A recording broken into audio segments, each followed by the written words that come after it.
pertanyaan klasik yang akan saya jawab di video ini. Mas Sayang, kenapa penghasilan saya itu banyak? Banyak sekali, menurut saya itu banyak gitu ya. Cuman kenapa kok cepat habis? Dan kenapa duitnya itu kok kayak, saya nggak tahu itu kemana duitnya. Mungkin Anda pernah mengalami hal tersebut ya. Oke, sekali lagi ya, bahwa video-video yang saya tampilkan di sini itu adalah pengalaman saya pribadi dan pengalaman banyak orang lainnya. Ya, jadi ini sharing, tidak ada maksud untuk menggurui harus begini, harus begitu, tidak ada gitu ya.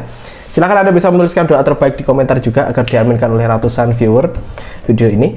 Ya, silahkan Anda tuliskan aja di situ doa terbaik ya. Nah, kita menjawab pertanyaan yang luar biasa ini dan klasik banget ini.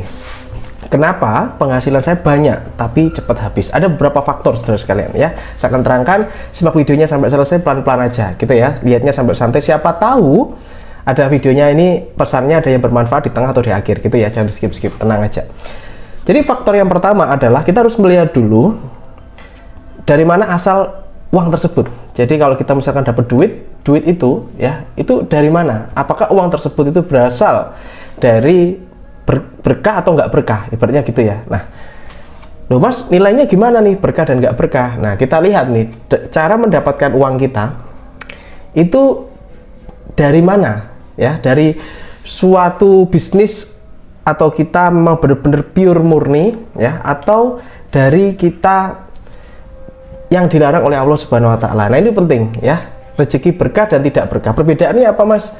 Rezeki berkah itu cenderung awet ya, awet. Rezeki yang berkah walaupun sedikit saya bilang ya. Mungkin teman-teman juga mengalami, Mas penghasilan saya minim dan sebagainya, tapi kok cukup aja gitu. Buat maam juga bisa. Ya, dan sebagainya. Itu karena berkah. Ya, jadi pertama dicek dulu nih sumber penghasilan datangnya ini rezekinya berkah apa enggak.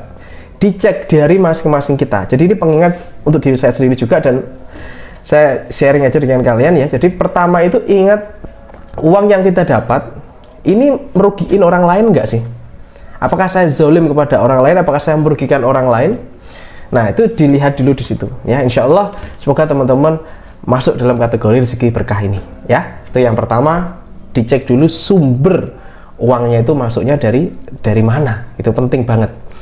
Rezeki yang tidak berkah itu memang kadang banyak ya, sering banget itu rezeki yang nggak berkah itu banyak gitu datang, tapi itu amblas kayak beluk ya, kayak asap ya, habis gitu ya. Itu wajar, itu sangat wajar karena yang nggak berkah, nggak awet ya. Sekali lagi ini penting, dicek dulu dari sumber penghasilannya, apakah ini zalim atau apakah kita zalim pada orang lain atau cenderung bisa merugikan orang lain. Itu penting yang pertama.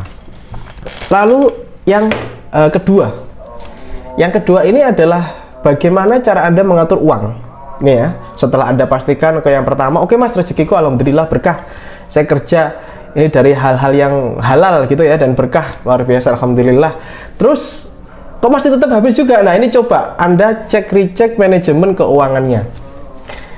Karena begini saudara sekalian ya, ketika kita itu mendapatkan penghasilan yang tambah besar, maka berbanding lurus dengan gaya hidup kita yang semakin naik. Gaya hidup yang semakin naik. Kan semakin lama kita punya uang, akhirnya kita memilih barang-barang yang lebih berkualitas kalau beli barang. Kalau dulu kan ya ibarat pengen meja kursi, oke lah meja kursi biasa asalkan bisa duduk. Tapi ketika udah punya uang, oke aku pengen sofa yang kayak begitu dan sebagainya. Bisa milih. Jadi kalau punya banyak uang itu lebih bisa milih.